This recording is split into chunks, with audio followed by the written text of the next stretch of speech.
Hello friends and welcome to my channel. In this video I am going to talk about the power transmission variation between the old continuously variable transmission and the new intelligent variable transmission that is made by Hyundai. So let's start.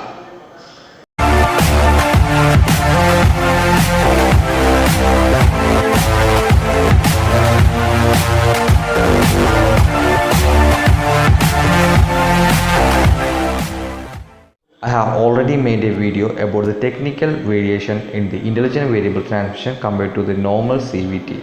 If you didn't watch that video, I strongly recommend to do that. I will leave the link in the description below. So now we are going to look at the variation in the power flow. Everything starts from the powertrain, which is the engine. Hyundai made a number of variations in the technical arrangement of this transmission system. So the power flow happened in a different manner. So we are going to first look at the first continuously variable transmission, which is the old one.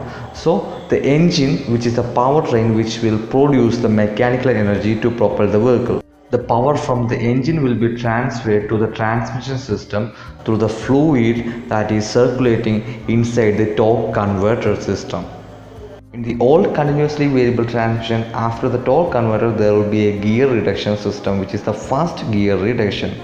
After reducing the torque, it will be led to the driving pulley, which is the driver system of the CVT system. Then the force will be transmitted through the push belt or the metal belt used in the CVT system. Then the force will be transmitted to the driven pulley. After the driven pulley, we are having the planetary gear set, which is used for providing neutral, forward speed and the reverse speed too. Before reaching the final system, which is the differential, we will have an additional gear reduction, which is called as second reduction gear, that is between the planetary gear set and the differential system in the normal CVT. Now let's summarize the power flow in the continuously variable transmission. First, from the engine, the power will be led to the torque converter, then to the first gear reduction system.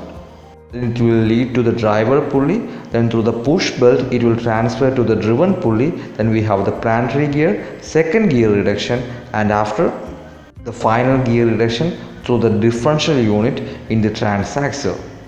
But there are a number of variations in the power flow of an intelligent variable transmission or IVT. Now we are going to look at the variation that is made in the IVT system.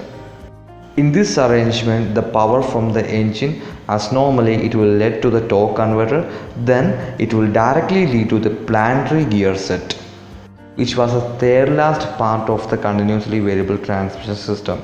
And in the IVT system, the power from planetary gear will be led to the driving pulley. And on the next side, the normal push belt or the metal belt is replaced by a chain belt in the IVT system. So from the driving pulley, the power will be transferred to the chain belt to the driven pulley of the intelligent variable transmission system. Then we will have the gear reductions.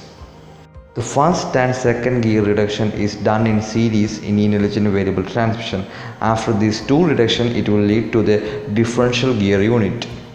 So the power transmission system is entirely different in intelligent variable transmission unit. If you learned about the power transmission variation of IVT and CVT, don't forget to support me by liking the video and subscribe to my channel to get updated in the automotive industry. Hit the bell icon to get notified when I make a new upload. Thank you for watching. Have a nice day and bye.